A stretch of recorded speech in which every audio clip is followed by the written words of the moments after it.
I think I discovered VR chat when I got my first VR headset, and I was Mhm. looking at the most active platforms, and VR chat was up there. And I kind of knew about VR chat from like the many YouTube videos and internet memes I've seen. So, Yeah, me too. First of all, clearly, I want to thank you very much for coming with us. Thank you very much for this opportunity of sharing what you do to the rest of the world.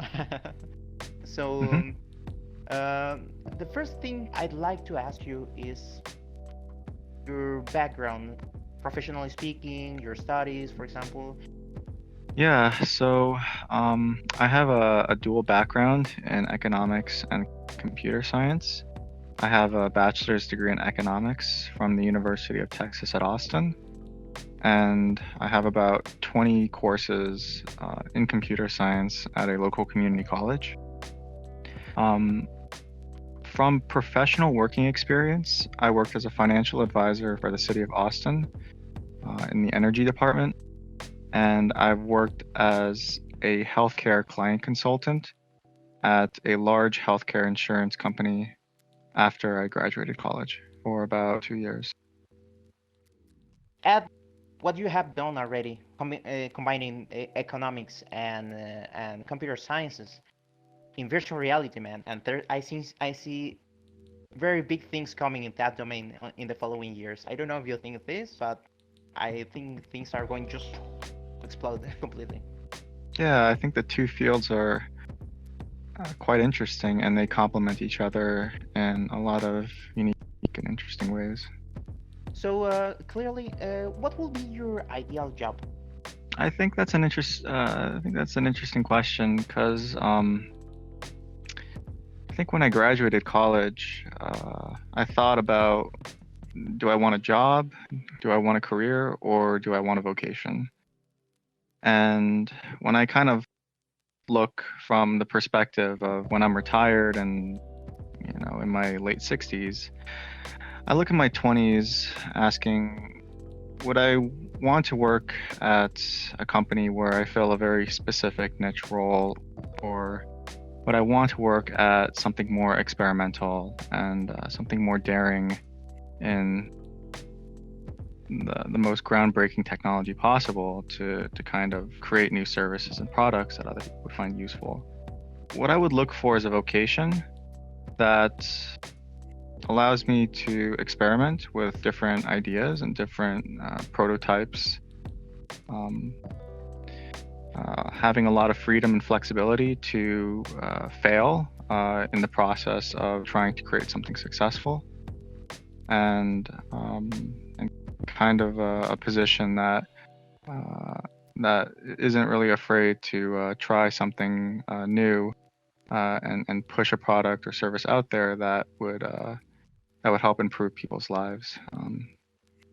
We are in a moment in history. I will dare to say that we are in a moment in history in which we are having the breakthrough of so many new technologies. Do you see yourself working with virtual reality in the future, like combining your current knowledge plus virtual reality? I think virtual reality has the unique ability of connecting people across large amounts of space with interpersonal elements that would really rarely be found anywhere else. And Yeah, I it's a agree. space that I am kind of comfortable working in, probably for the next several decades. Yeah, so for how it'll impact society, I think it'll kind of facilitate as a channel of communication, um, in the way where we might see different channels of communication sort of converge onto one medium, which would be virtual reality. So Converge in I one think, technology. yeah, kind of like what the smartphone did to like all like the CD players and cameras. Overall, what that'll do for the consumer and for the general population is it will help them facilitate better transactions, send communication to one another cheaper and to improve overall communication between people in various parts of the world. I think that's going to be a key milestone in the development of internet. We already hear it here that will be potentially a new revolution from the internet. So um, I think we are in a very interesting point of history in which we're going to see so many new changes in the way we develop business, we interact with each other, we communicate. Yep, and that's kind of why I'm here today. Um, I think I'm kind of in the right place at the right time, and what I'm doing with my free time is to kind of do what I can to help the space grow and create things that are useful to others. Super interesting having your point of view and your feedback on these new subjects that we're just grasping with this small uh, interview. Yeah, thank you.